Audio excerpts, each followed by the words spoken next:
Mike, last time we played on a Friday night, we had a bonus point victory over Jersey in November. You'll be looking for more of the same this weekend? Yeah, most certainly. We would love a repeat of that, but unfortunately, it doesn't always go that way. So we're going to have to earn that right on Friday night, and we're very, very keen to get out there. We always like playing under the lights on Friday, and let's hope it's first and foremost a dry evening where rugby can be played.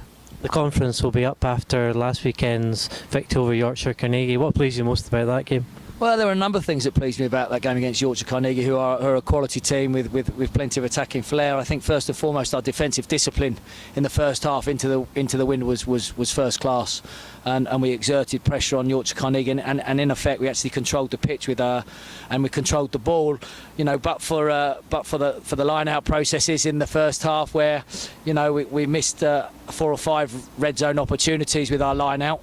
I think we probably would have gone in at half-time in a better position than we were, and we were probably a little bit too cavalier just at the end of the half to gift them that try. But we dusted ourselves down. We came out with the wind, and we applied ourselves.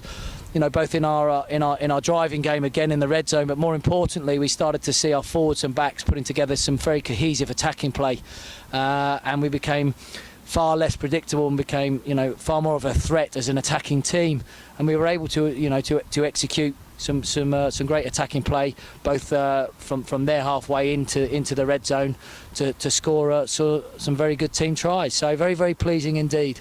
Short turnaround this week, but how are the boys feeling in camp?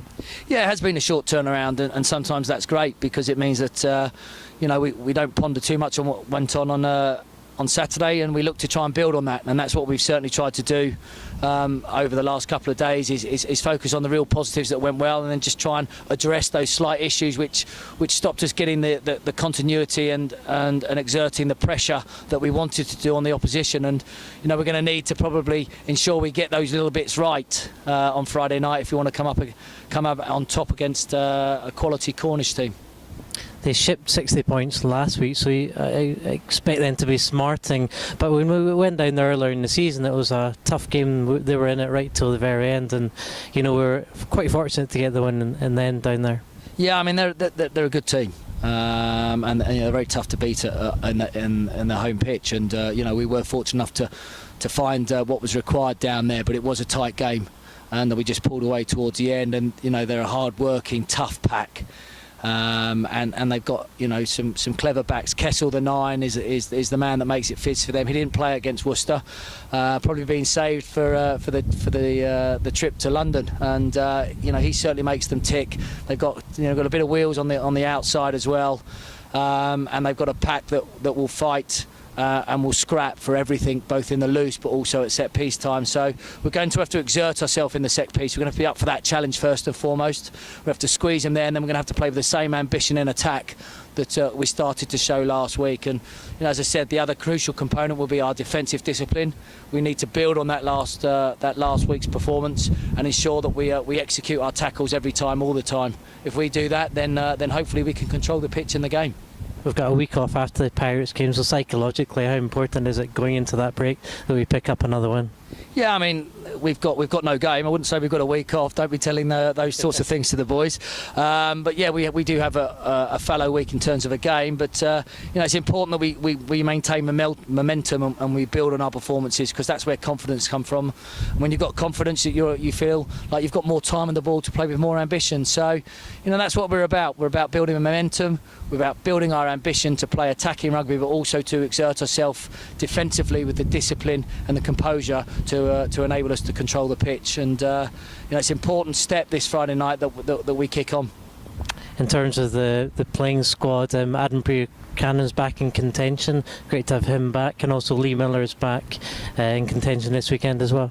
Yeah, we are. We've had horrendous injury list before Christmas, and they're all starting to come back. And Buchanan and Lee Miller are the latest two, which is great. Just adds to the spice of the training week, because competition is fierce for places, and people can't rest on their laurels. And if they do, then they could come unstuck. And Eric Larson's is not far away as well. So we're starting to have the benefit of that squad that we assembled at the start of the season in January, late January it may be, but that will make competition for places exceptionally tough, and that often brings improved performance. And if we've got improved performance, then hopefully we can crack on as a team.